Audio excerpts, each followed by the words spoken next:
nationally shown that our chapter here locally is the Loess Hills Wild Ones in Sioux City. And our mission is to promote environmentally sound landscapes and landscaping practices, and to preserve biodiversity through the preservation, restoration, and establishment of native plant communities.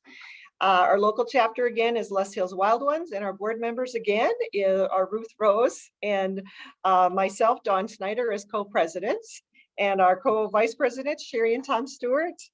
And they're here in the room, as well as our secretary, Danielle Metzger, and treasurer, Marcy Ponder, and membership chair, Carrie Radloff, as well as members at large, Jeannie Bachalt and Diane Blankenship. So we also want to continue to honor our past founding board members, Elisa Zappacosta and Dottie Zales, who remain active in our organization. And we look forward to a fun and productive year ahead.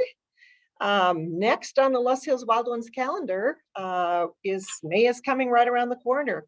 And at 1 o'clock, the Loess Hills Wild Ones will host a hike at Fowler Forest Preserve, which is located in southeast Woodbury County in Iowa. It's a treasure of beautiful woodland wildflowers, and that's co-sponsored by the Loess Hills Wild Ones, Woodbury County Conservation Board, and the Iowa Native Plant Society. Again, my name is Dawn Snyder. I'm the Education Programs Director as well for the Dorothy Vico Nature Center and Woodbury County Conservation Board, and I will be your guide that day on the trails at Fowler Forest. So if you're able to join us in person at Smithland, it's a beautiful area. From Sioux City, it's about a 45-50-minute drive, and make your way through the Loess Hills and join us at Fowler Forest Preserve, 1 o'clock, May 7th on a Saturday, day before Mother's Day. So come see some wildflowers for Mother's Day. Then June through October, our garden walk team is happily planning many different garden tours at members' homes and other places throughout our region in Sioux City, different parts of Sioux City, in Lamars and Dakota Dunes. So be paying attention. If you're not on our list, our mailing list or email list, feel free to check out our loesshillswildones.org email or at gmail.com and our loesshillswildones.org website, and you'll get a chance to learn more about our pop-ups and our garden tours for the summer. We had just concluded the Great Siouxland Garden Show, and there were so many great partners, and what a fabulous event last weekend. So we were excited to have our booth there for the 2 days in duration. Thanks to the many committee members and volunteers and Loess Hills Wildwood members, and of course to the whole planning committee for that. That was a really great event. Thanks also to Kyle and the plant sale committee for providing creative wildflower packages that we sold at the event. And those wildflower packages, as well as those that pre-ordered wildflowers, will be coming in June. So be prepared for that. Any other things I'm missing? Questions before we get started? All right, I'm ready to introduce our speaker today. And the reason you're here joining us on Zoom or in person is Rod Tondreau. We're welcoming him today. He shares with us an overview of the Loess Hills landform and its unique features. And of course, the dry characteristics around us in Loess Hills in Iowa have provided suitable habitat for Western Prairie species and plants that are found nowhere else in Iowa. We look forward to some great photos and stories about these plants that are adapted to allow them to survive in these dry, harsh conditions. Rod has been a biology instructor at Western Iowa Tech Community College since 1989. He also taught at Morningside University. He earned a Master's of Science in Environmental Science from the University of Iowa in 1979. He's currently retired, but not retired because he's instructing again at Western Iowa Tech. Just can't keep him out of teaching and out of the field. And we were really blessed and pleased to have him as well on our Woodbury County Conservation Foundation Board of Directors for the Nature Center in Woodbury County Park. So let's welcome Rod Tondreau, and we'll get started with his program. All right, try to get your slideshow launched. Is that what you'd like me to do, Rod? Yeah. Absolutely, we will be doing that. Okay, And whoops, I have to go back a second. I've got to share my screen first. Sorry, folks. So I've done this a while, but I'm just been a while.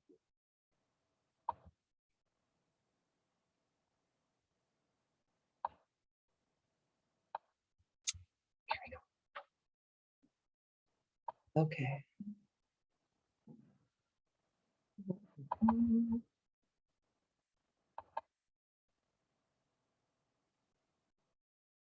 How are we doing, Carrie? You seeing my screen?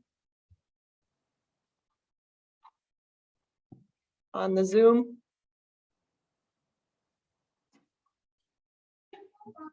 Okay, very good. How about now?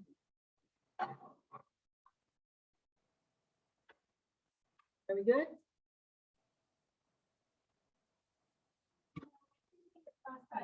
Okay. Sorry, folks. Thanks for your patience here. Do we need to?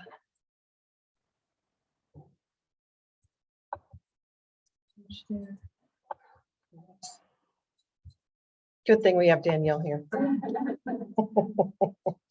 I gotta watch what you do. So when you're not here, then I know what I'm doing. No.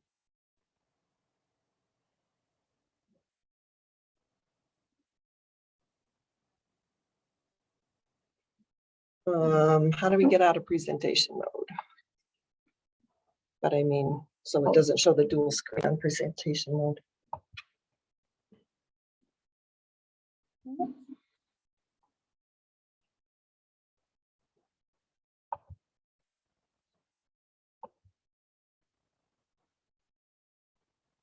Don't worry. I'll add all of this. Good. Sorry for those of you out there in Zoom land and in real land. We'll get it figured out. You can, yeah.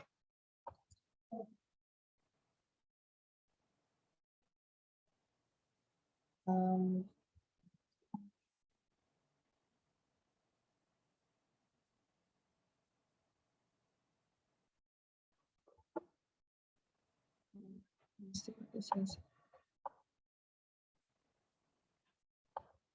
So.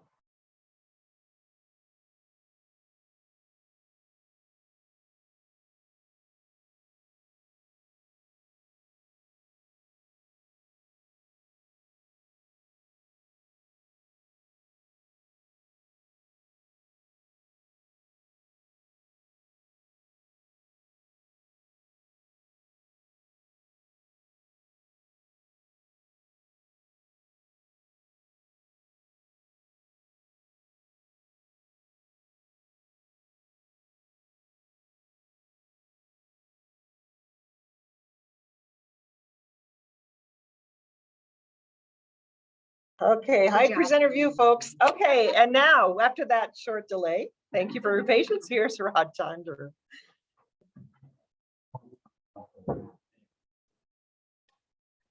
We're going to do it a different way, but we have a beautiful, for those of people that are in person, we have a beautiful print of the 10 petal azalea that Rod took that he graciously framed and donated for those people in person as a door prize today. Sound check. I never use these as tool. I just yell a little louder. I do that to wake up my students. I don't let them sit in the back row. So I can have the audience. Thanks for coming today. I thought this was a good time of year to do this presentation because there aren't any wildflowers out yet. So we can get pictures and something forward to a little bit later on in the season. All right, let's see if this is advanced. You go for it. I'm just moving this out of your world. All right, it's not advanced. Yeah. Oh, what's on?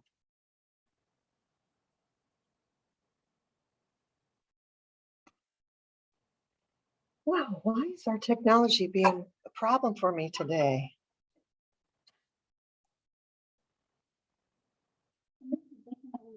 If you're writing. I think you have to. Can connected you, with the lap. can you, it's not with this? No, it doesn't have- Talk again. Can you hear me? For the Zoom people, is that what we're talking about? Yeah. Hmm. You might have to stand kind of close to this. So they can hear you on the laptop too. from the Okay, Zoom room. Does that make we sense? can do that. We can do that. Okay, you might, is it okay to just advance here? Sure. Or let me, I can get my other, I've got another one of these. I'll just go ahead and do that until. I've never done a program before.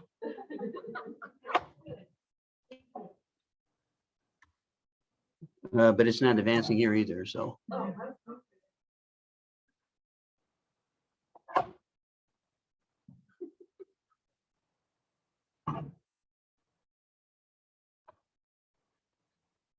Oops, there it went.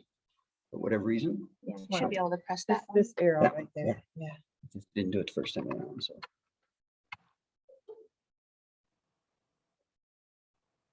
Okay, There you go. all right, now I can, There's the- but there's you, the thing too. but I need to stay a little bit close to here, is that what you're saying? Yep. Because of How the, about if I turn you this way? that'll work. That'll work. Okay. The little bit on the introduction to this program, Western Iowa is home to a number of prairie plants which are not common to prairies found in the other parts of the state. They're usually found in areas west of here, where it's a lot drier, a lot less average annual rainfall. So we have sort of a transition zone. One of my former botany professors called it a battleground. There was like an actual battle of plants that was going on between the more mesic type of plants, which require more moisture and more fertile soil, with the drier western plants that are found a little bit further west. And that's basically what we're talking about. Let's hit this next one and see if we can, whoops, what they do. You hit the wrong button. You hit the blackout button. Hit this one here. This one? That way. There we go. So let's talk a little bit about the Loess Hills.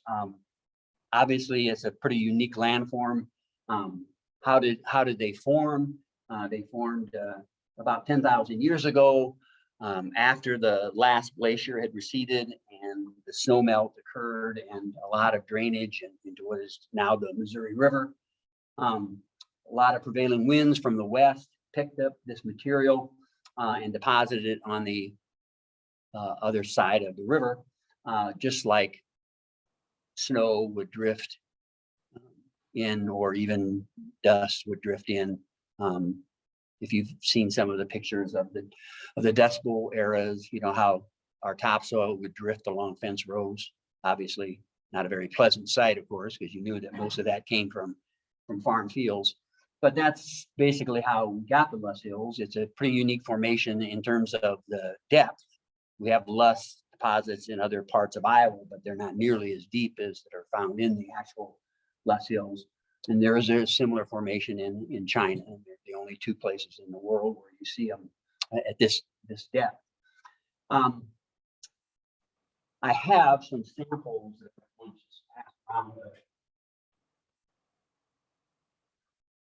One is of Loess soil itself.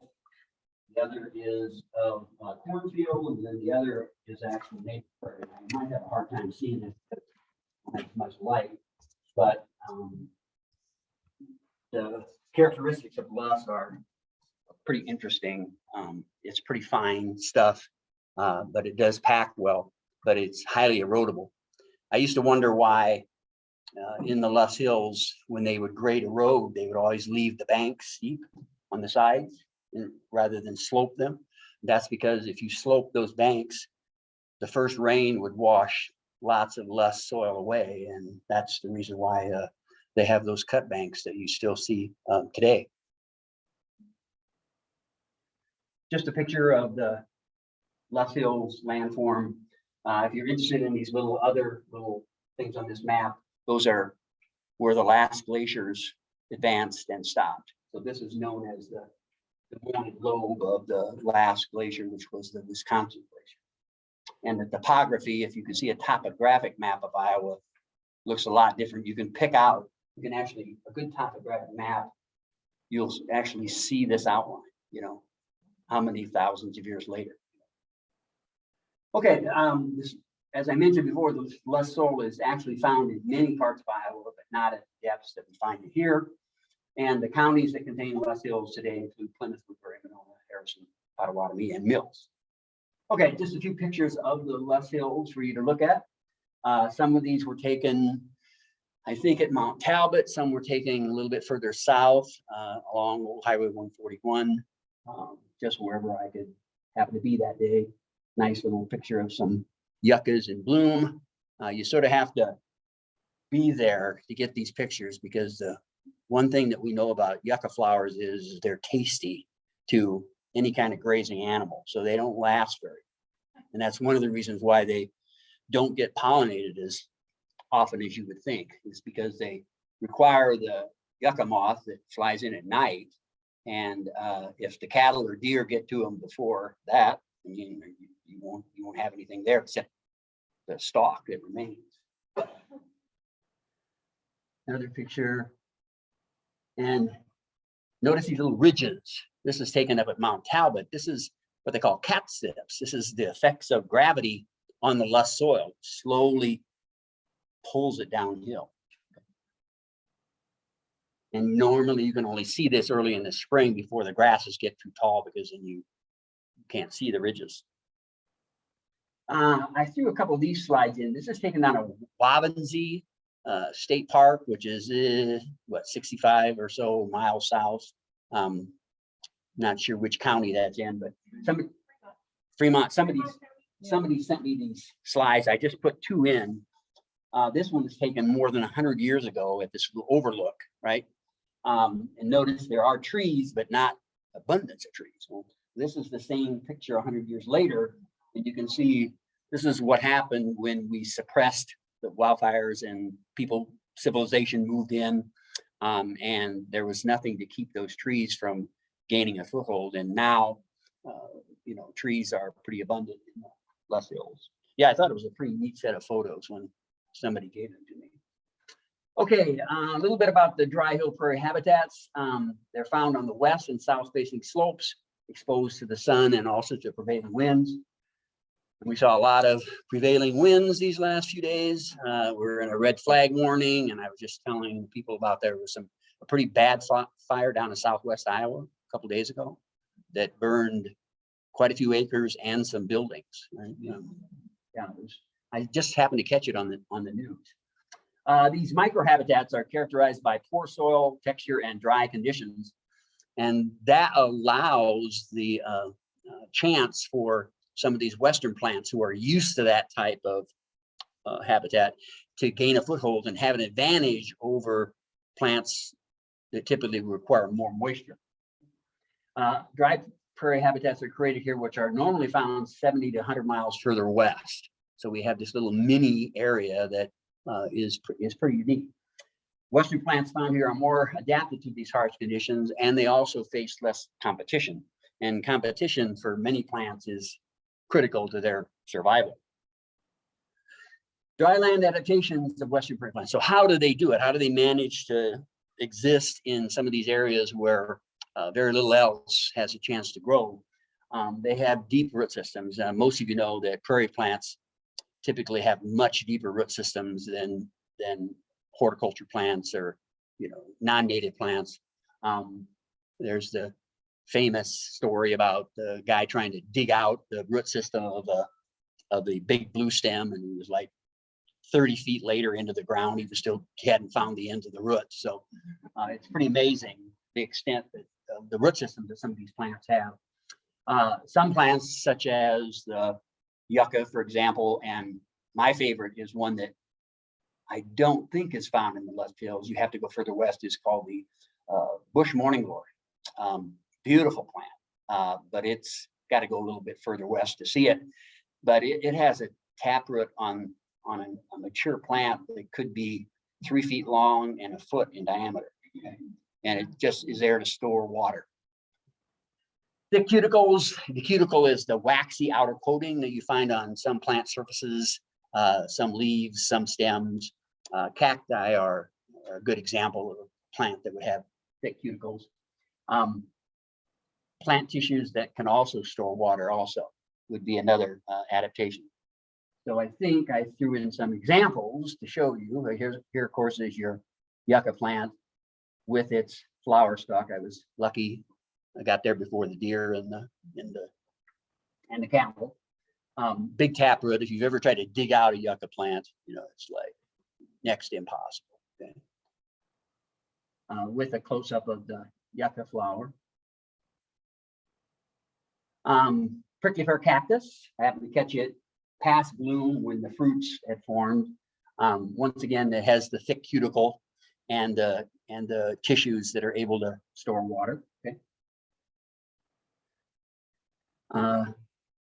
Prickly pear flower close up. Okay, it was one of those days when conditions were perfect, and I got a pretty good photo of the.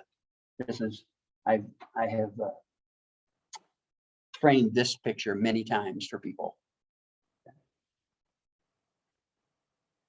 Other adaptations, plant coloration that reflects light. So anything that's more silvery instead of darker green tends to have the ability to reflect rather than absorb light. So that's just another specialized adaptation that some of these plants have. Because if the light is reflected away, then it's not going to be absorbed by the plant tissues themselves and cause the temperature of that tissue to go up. Reduced leaf surface will limit water loss due to evapotranspiration. We see this a lot in desert plants. You know, it's called being, the term is being drought deciduous, where many desert plants, many of the shrubby trees will just drop their leaves in the summer because they've got too much water loss from transpiration off the leaf surface. Remember that process is called evapotranspiration. And if your plant loses too much water and can't make it up, then bad things are going to happen to that plant. So if a plant can drop its leaves completely, but its stems can carry on photosynthesis, the plant is able to stay alive. Okay? Plants also can maintain a low profile, which protects them more from wind, but also from sun, because sometimes they can hide amongst taller plants, you know, which sort of acts as like a little shelter belt for them and protects them from the harsh conditions. And then with many of these plants, and we see this a lot with desert plants, is that they'll have a lot of activity in the spring when there's more moisture present.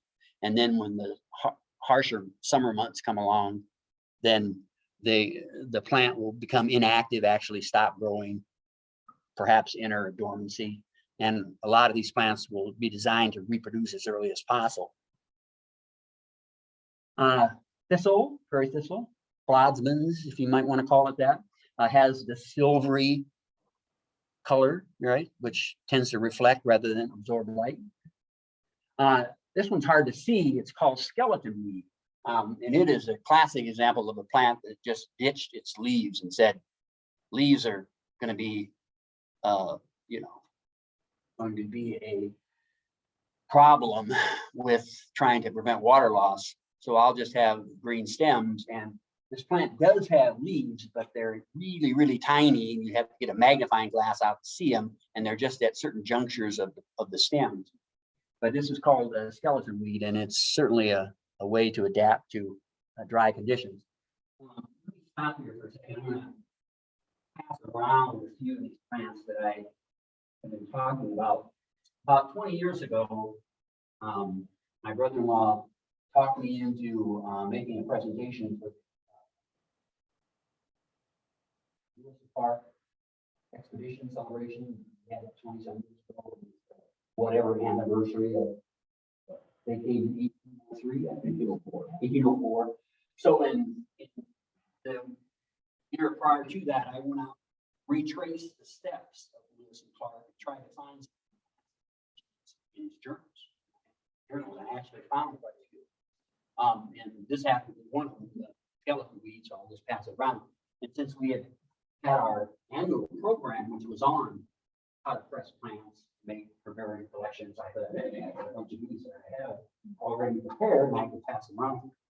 So just take a quick look, and some of them I was able to preserve the flowers. If you do it carefully enough, you can actually preserve the flowers and I'll pass a couple around in a little bit where you can actually color is still there. Original color 20 years later is still visible. This is one of my favorites. This one is called Scarlet Gara, and it's an example of a plant that has the silvery vegetation. It's also low profile, which is more protective. This particular photo was taken on some property that members of my family own over in Nebraska, near north of Creighton, little ways outside of a little town called Center, Nebraska. I was up with our tractor and deck mower going along this ridge, because we have a road that sort of goes from one gate to another gate, so we can move around. We don't mow anywhere else, but this property does have a prairie on it, and I was going along one day with the deck mower, and I saw something orange out in front of me, and I quickly just veered and did a little roundabout way around it, and I stopped the tractor and got out, and it was this plant, and I had been looking for this plant for 10 years. And I one day I find it out mowed. So after that, I told the rest of my family, I said, I wasn't intoxicated when I was going to the tractor because I didn't want to mow over this plant. So keep the tractor where it is, right? So the road still weeds to the left, and then every summer I go back and see if I can find it, see if I can catch it. I need to get a specimen of this to make a plant specimen because I don't have one in my collection. I plan on doing that this year if I can. Scarlet Gara. And here's a close-up of the flower. Orange flowers are not really abundant in terms of native plants. You see a lot more yellows, purples, whites, but aren't too many. You have the pack lily and the blue lily, and the butterfly milkweed, and a few others, not nearly as common. Okay, a few more things to look at. This is Missouri milk vetch. There are a number of vetches that are good plants. They're not the nasty crown vetch that we're still shaking our heads over as to why the state of Iowa planted so much crown vetch along our major highways and sort of just took over, and now it's a major problem. But the native vetches aren't nearly as competitive, and they mind their manners and typically don't go where you don't want them to go. It's an example of a pretty rare plant. In fact, I'm going to talk a little bit about a system that botanists use to sort of rate plants as to their characteristics of being more desirable or less desirable, and I'll talk about that in a bit. But remember this one because it's one that does, it's a pretty high value plant. Here it is. Here's the system. It's called the coefficients of conservatism. This is the rating system that was devised by Pauline Drobny that assigns a numerical value from 1 to 10 for each native species. And it's typically studied in its habitat and takes into account its tolerance to disturbance and the specific habitat requirements that it has. And high value plants, it's a scale from 1 to 10, and the high value plants are in the higher range. So anything that has an 8, 9, or 10 is considered to be a pretty special plant. And these plants typically are only going to then be found where you have all those requirements. So they're not going to be found in areas where you're going to find lots of different other kinds of plants. It's going to be a good quality area before you see them. But it's called the coefficients of conservatism method, and it gets mathematical and requires field sampling and a lot of stuff that most people wouldn't want to get involved in. 9-anther prairie clover is found in the Loess Hills, and this plant has a 10 rating, right, top of the scale. So it's one of those examples of high value plant, right? It's one of the members of the legume family, and of course they're always considered to be valuable because legumes put nitrogen into the soil, so they actually add more nutrients than they take out of the soil. So they're considered to be beneficial in that regard.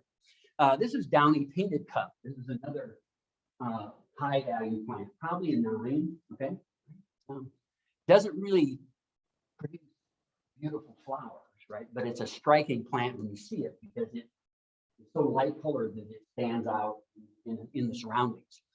This is lotus milk vetch, okay, which is another one of those low profile, doesn't get very big type of plants. This is also rates a 10 on the coefficient of conservatism scale. And narrow leaf milkweed. Diane is here. I don't know if anybody else was with us today that we were looking at that prairie. Was it down in Monona County, or were we still in Woodbury? We were still in the bottom part of Woodbury County, looking at this hill prairie that was up for, the land was up for sale, I believe.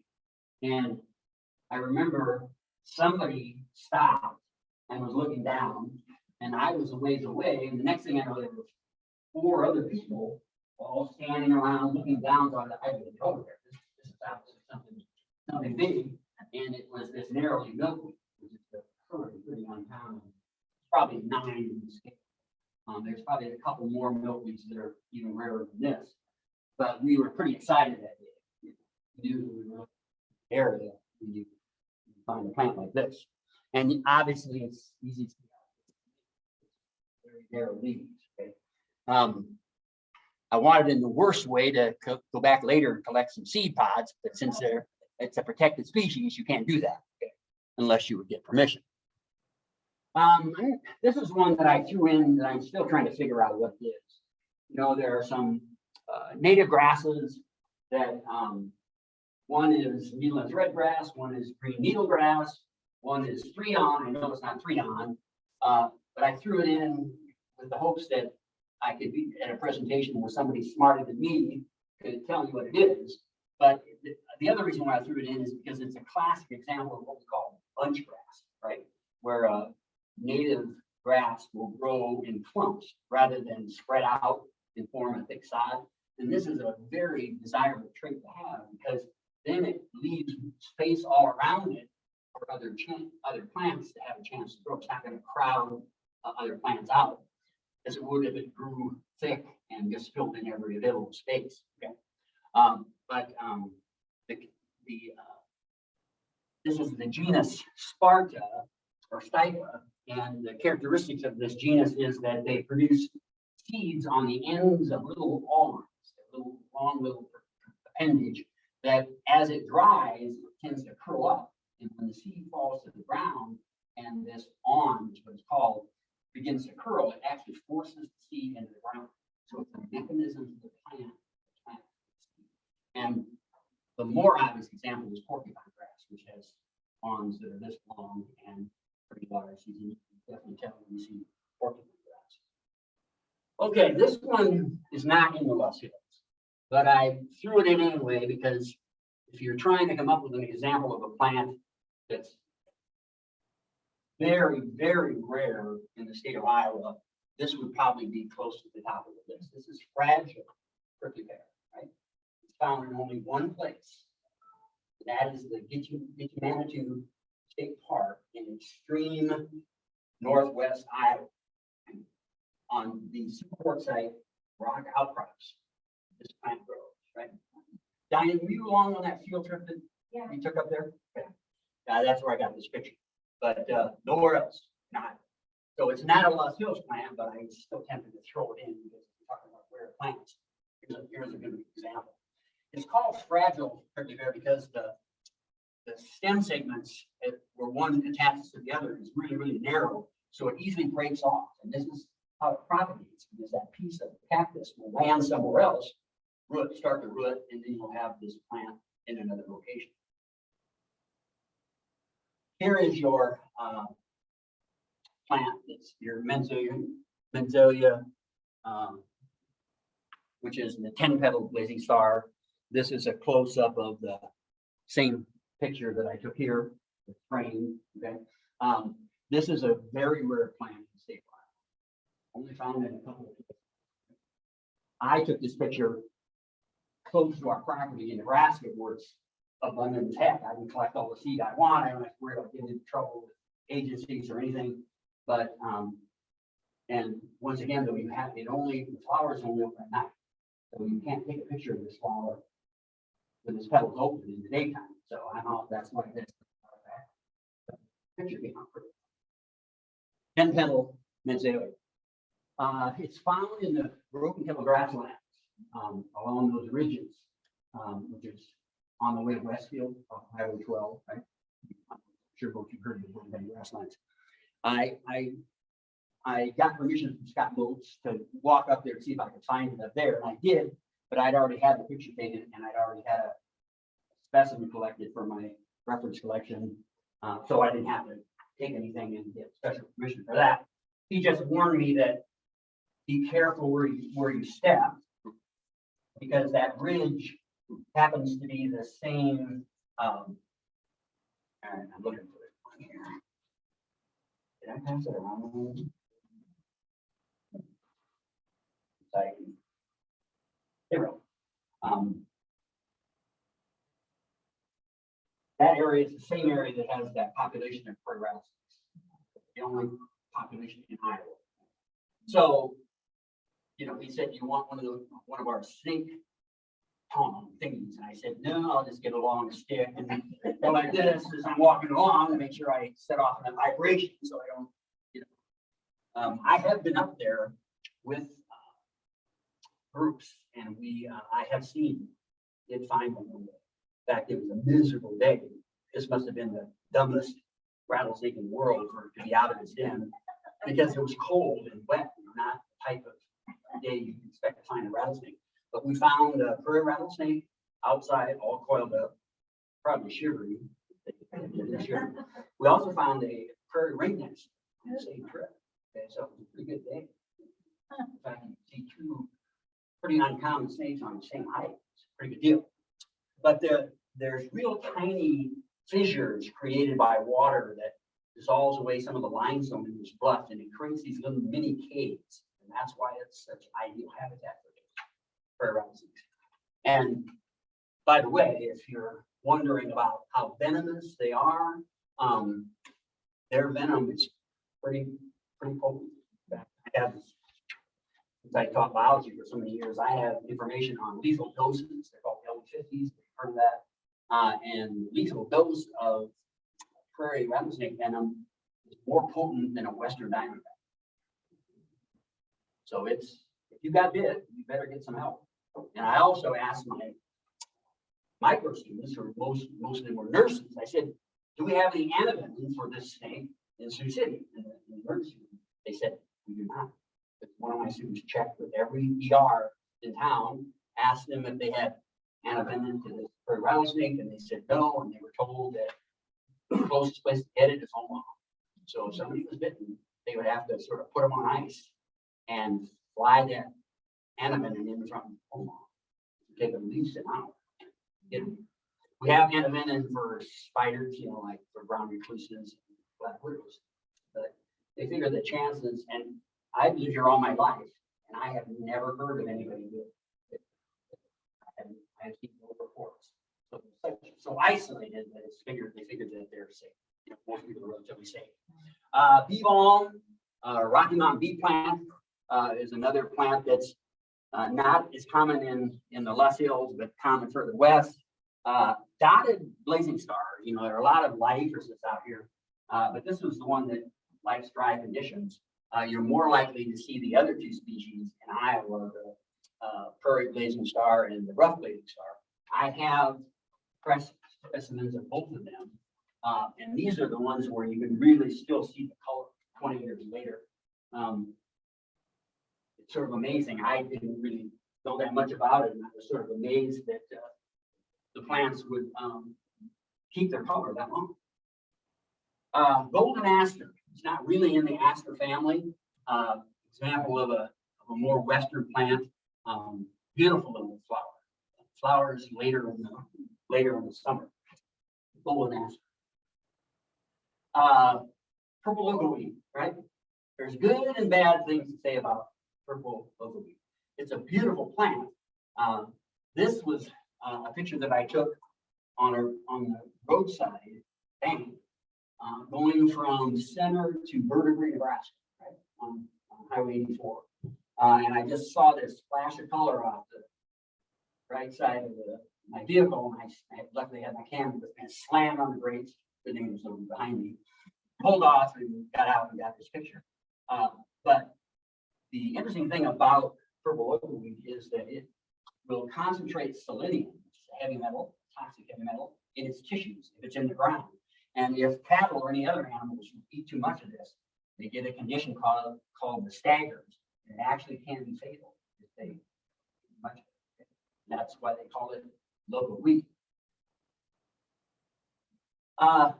No, this isn't your enemy dandelion that's found in your lawns that you either have to run out and dig them out or put some herbicide on there to kill them. This is a prairie dandelion. Another, not sure, either a 9 or a 10 on the conservatism scale.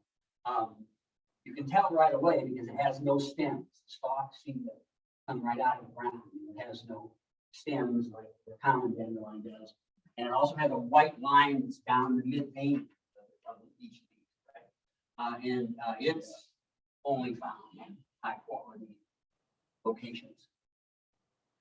Your past flower, of course, which is the same flower, South Dakota, the earliest ones to blossom. I missed them this year. You know, Dawn was out taking pictures, and I missed them by a week. I got out there and there was none left. Okay, so I got lucky one day. There were some past flowers that were, the sun was hitting them, but there was some kind of vegetation that was creating a shadow behind the plant. So it was like a perfect setup, like you get in a studio, right, where you figure out a way to put in a dark background. I just lucked out and snapped this photo. I've had a lot of requests for this particular picture also, the past flower. Your pale coneflower with a little guy along for the ride. White Penstemon, which is less common than your showy or large flower Penstemon, which is much more abundant in the Loess Hills and also much more abundant everywhere else. But the white Penstemon is actually a protected species. It's a species, listed species, because it is so rare you find it at all in Iowa. Doesn't get nearly as tall as the large flower Penstemon, which is a beautiful flower. If you've ever seen it, it's pretty tall. The white Penstemon will probably only get 12 to 18 inches. We were talking about blue stem prickly poppy earlier. Not sure whether this has been found in Iowa at all. I have to do some research or consult people that are more expert than me, but it's in the poppy family. It's called prickly because the entire plant is covered with spines. It has an orangish, ugly, milky sap that makes it impalatable to vegetation. And it also likes to grow in disturbed areas, right? But beautiful flower. This is flowers about 4 inches across. Okay? So you can't have any wind out. You get those petals that start fluttering, you won't get a good image, right? So I had to wait until the wind sort of calmed down before I could take a couple of quick pictures. But really, really pretty. I have all kinds of seed for this. I never tried to propagate it. I do a lot of propagation of native plants from seed. For some reason or other, I just never tried this one. I should just try it sometime, see if I can get them to propagate, because you can put many natives in your garden. And that's one of the reasons why the Wild Ones organization is so successful, is because a lot of these native plants will do okay if you try to put them into a garden. And I'd be interested to know if this one would make that transition. Scarlet Gara, which is another Western plant that's not very big and it's easy to miss, but does make it into Iowa just a little bit. And stiff flax. There are a couple of, well, actually more than two. I actually have a picture of blue flax, which is found further west. I don't think it makes it into Iowa, but the scientific name for blue flax is Linum weezi, right? Which means it's named in honor of Meriwether Lewis. He was the principal investigator on the Lewis Park expedition. He wasn't a botanist by training, but his mother was an herbalist, and she taught him a lot about plants. So he was the one that did most of the collecting.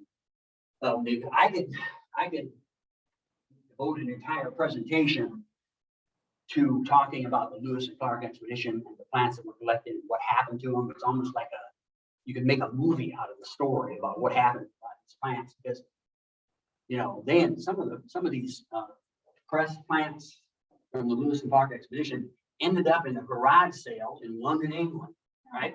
And somebody from America happened to see them and bought all the ones they could and brought them back to the US, otherwise we would have lost. Evidently, they were entrusted to a botanist who was from England, and he took them from America back to England to study, and then they got lost, right? And they ended up in a garage. Jeez. And some of them that were returned are now in the museum in Philadelphia, and they're not in good shape as this, but you can actually still get them out and look at them. If you preserve these in the right way, they'll last for many, many, many years if you take care of them. Okay? But this is stiff flax. So we'll conclude here with a few things, and I want to say a few more things about these some of these other plants. Well, let me pass this one around.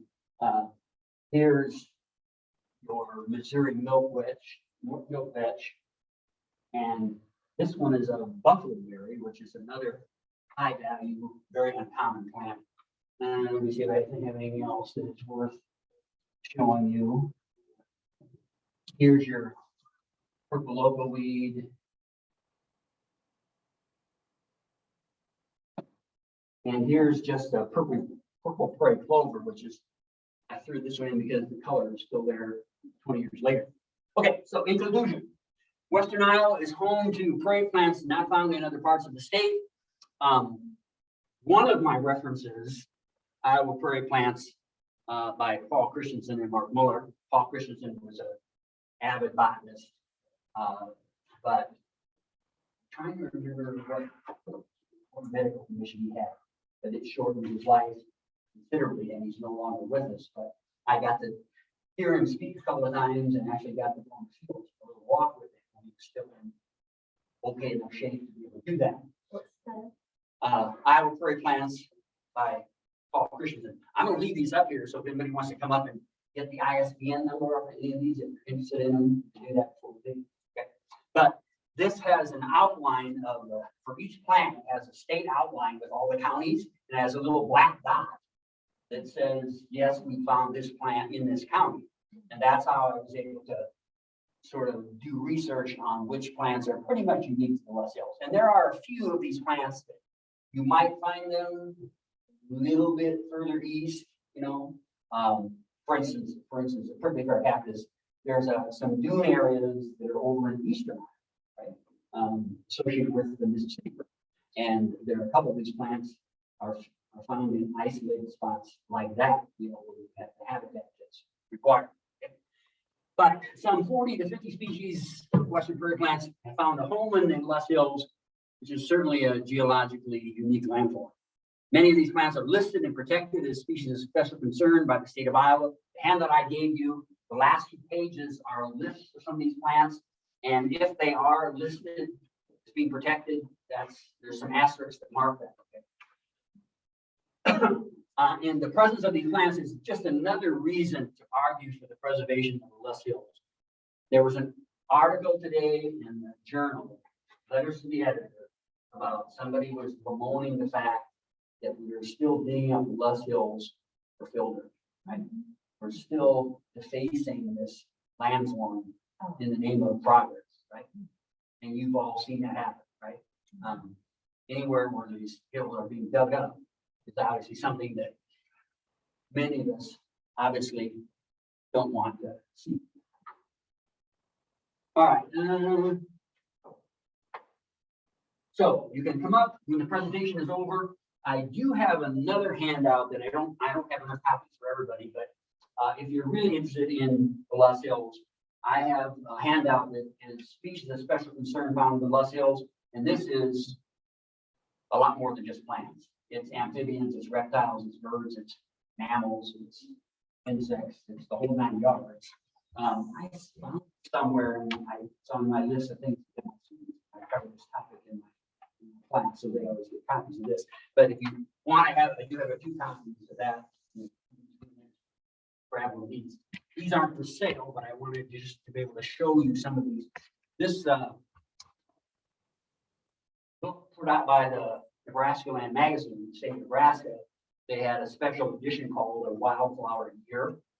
Lots of beautiful photos of Nebraska wildflowers. And also there's a couple of actual things in the back. If you want to tear one out, send in and get a copy of this. That's one of the reasons I bought it. And then I don't know if this book is still available, but this was a book that was put out during the time when they were celebrating the Lewis and Clark expedition. So this is called Lewis and Clark's Green World, the expedition and its plants. And it actually has the expedition trail and where each plant was collected along each segment of the expedition. And then another good one for if you live in Western Iowa is the wildflowers and grasses and other plants of the northern plains. I think it's Von Ruben, I think. It's the Ted Von Ruben, who was the botany professor at the University of South Dakota for many years. He put this book together. It's outstanding. All right, I think that's all I have to say, unless we have some questions from the audience. Questions, yeah. Now we need to get ready to do our little raffle. Yes. You talked about with that grass that it drops the seeds. And Why is it? force them in the ground? It forces them in the ground. It's like a corkscrew kind of thing. Okay. I actually have a video. It's a Wild America video. Anybody ever remember that TV series years ago called Wild America? It was on everywhere. And then the next thing you knew, nobody was broadcasting it because there was some controversy over staging some of the incidents that were filmed. But I was in a bookstore in Council Bluffs and I found the entire 12 seasons on CD. Okay, I bought them on the spot. There are so many good videos that I can show my students, right? But one of them is called Peculiar Plants. And it has a video of a plant that has a pointed seed with that on, and as the on dries up, it turns into a little corkscrew, and it literally screws the seed into the ground. Just a mechanism that the plant has evolved to successfully allow the seeds to grow. You have one of those clumps, it's always kind of dead around. Not so much dead, there's a zone because it's competition, you know, it's gonna compete for the space, it's gonna compete for the moisture.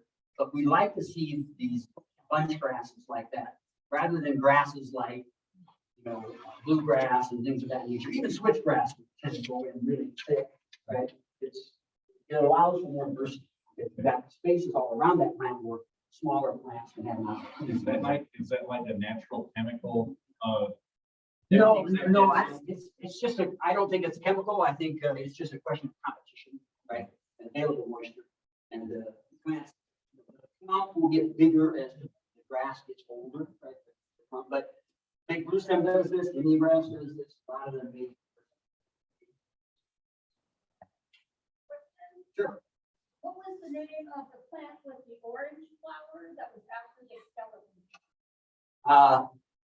Scarlet globe mallow. Scarlet globe mallow. I like the other one. The Cowboys delight. Cowboys delight.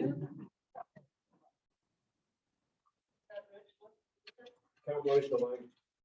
Scarlet globe mallow. It's on my list of target plants that I need to get a specimen to make a precedent. So Who has to give you permission to get? it depends on where you're at, right? If you're on a state-owned prairie, probably if you talk to the naturalist like that Hillview, I can talk to, you know, but certain ones that are managed by certain agencies, it's almost impossible to get permission for that. But most prairies, because most of these plants produce so many seeds that will never have a chance because the prairie is already established, that unless you get some disturbance that's created, those seeds are never going to get an opportunity germinate anyway. So you're not really hurting the prairie at all to go out and collect seed. Now, you can't collect seed from the ones that are listed as being species of concern, but anything else. And some of these, one seed pod will have 100, 200, you know, a very large number of seeds, right? So it's, and most of them are perennials anyway, right? There are some annuals, but perennials don't need the seed in order to come back next year anyway. The main part of the plant is growing underground. But yeah, you want to ask permission if it's a state-owned or state-managed prairie. But, you know, there's the O'Brien Prairie, which is west of or east of Hinton, right? O'Brien Prairie. You can get permission to collect seed off it. A lot of the other prairies, as long as you ask, and don't go after anything that's protected, you'll be fine. But it's hard to tell what the plant looks like after it's past flower, right? I mean, it's hard to spot. You have to sort of almost know. In fact, I thought about making a presentation on seeds and seed pods and what to look for people that are really serious about going out and trying to find these, because I could probably go out and find 50 to 60 plants by just what their seed pod looks like. I can, but the average person couldn't do that, because once the flower goes and the plant dries up, a lot more difficult to tell what you're looking at. That's a good topic for the future, Rod. Get working on that program. Yeah. Any other questions? Is it ever too dry for even these plants? Is it ever too dry for diseased plants was the question. The dry plants, Um, do they go dormant? yeah, many of them will. A lot of, there are some that are annuals though, that's, you know, and the seeds can stay in the viability of a lot of these seeds from native plants goes into multiple years, right? 20 years, 30 years, 40 years, you know, they can, that's why whenever you get a disturbance in a prairie, like something that a buffalo might leave, or even a gopher mound, right? Where you get some exposed soil, you don't have to worry about going out there and planting anything there. There's seeds all around there. They've just been waiting for the chance, right? They've been in that soil for years, and they will germinate, right? They won't germinate at a higher percentage as they would if they were just, you know, a few years old, but they will still germinate. That's the other mechanism that these plants have evolved to survive. Extremely long-lived in terms of seed life. So how do you see climate change affecting the prairie? Well, prairie plants are going to do a lot better than any introduced vegetation. You know, some scientists are predicting that the growing zones will shift to the north, right? And where Iowa used to grow corn and soybeans, we might be growing peanuts and cotton, right? And the corn belt and the bean belt will be further north because of the increase in temperatures. There are actually some scientists that believe that. I don't go that far out on the limb, but it definitely is going to have an effect, because, you know, a lot of it is soil type, but a lot of it is vegetation, right? Wheat and cereal grains don't require as much moisture, average annual rainfall, as corn and soybeans do. And that's why they can do better in drier climates that are a little bit warm. Has the influx of these drier prairie type plants, have they brought any fauna with them? I mean, has something ever followed them? There's more of that here. So now. Animals that utilize them, Yeah, I would say probably not too much, because it's just not a large enough scale. all right. You're only going to find a few of these plants in every location. You're not going to, it's rare if you find an entire hillside covered with the same species. Not like, you know, California poppies or in some of the mountain, you know, valleys and stuff. You'll have a particular wildflower here. It's like a carpet, right? It's like a beautiful carpet. You're rarely going to see that. Most of these are pretty individualistic.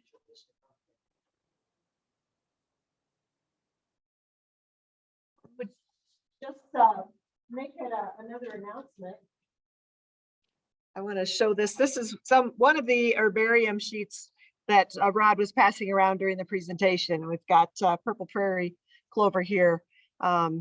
So these are what we've referenced to. And in this collection mode, the Loess Hills Wild One and Dorothy Deco Nature Center and other agencies are going to be doing a hands-on seminar this summer on July 9th. It's going to be up at Bill and Dottie Zales place. And it's called the Citizen Science Plant Specimen Preservation Technique Workshop. So we've got Bill Zales, who's a retired professor of botany, and Dr. Brian Haslett with Briarcliff University, and Rod is going to assist as well to help anyone who wants to participate and learn how the technique and also field collecting, ethics, field notes, plant pressing, plant identification, proper labeling, mounting techniques, conservation, and more. And it's all going to be up at Bill and Dottie's place up in near Westfield, Iowa. So we will have permission to collect some of those plants. We are limiting it to 20 people, and it's going to be $10 a person, which includes your supplies. You get your own plant press and mounting sheets to collect a certain number of plants. So keep that in mind. We'll have more information coming up on that because we're still finalizing the details, but it's going to be all day Saturday, July 9th, starting at 8 a.m. going to 3 p.m. So it's going to be a full day in the field up there at Bill and Dottie's place. And if you've never been up there, it is a beautiful place, great treasure. So That's on the Loess Hills in the Loess Hills, yep, up by Right. Westfield. on the website. Is It- that where you're gonna post the information? It will be posted on the website, correct, and also promoted if you're with the Dorothy Pico Nature Center Facebook page, Loess Hills Wild Ones Facebook page. We'll send out media releases and also our website, woodburyparks.org. So Warm by then. it should be warm by then. It'll probably be too warm by then, but. And if Rich was available that day, he'd be helping us as well in the field. And the rain date we're looking at is the next Saturday, the 16th. But Rich Hope and Deb Lewis with Iowa State University, who's the director of the herbarium at Iowa State, the Ada Hayden Herbarium. They're going to be doing a session at the Loess Hills Prairie Seminar, which is June 3rd, 4th, and 5th coming right up. So any other questions? Thank you for joining us today. We're excited to host this in person, and sorry for the technical difficulties. We hope that you get to join us in person at Fowler Forest on May 7th at 1:00 p.m. for a wildflower hike in the woodland wildflowers of Fowler Forest Preserve. All righty, we're going to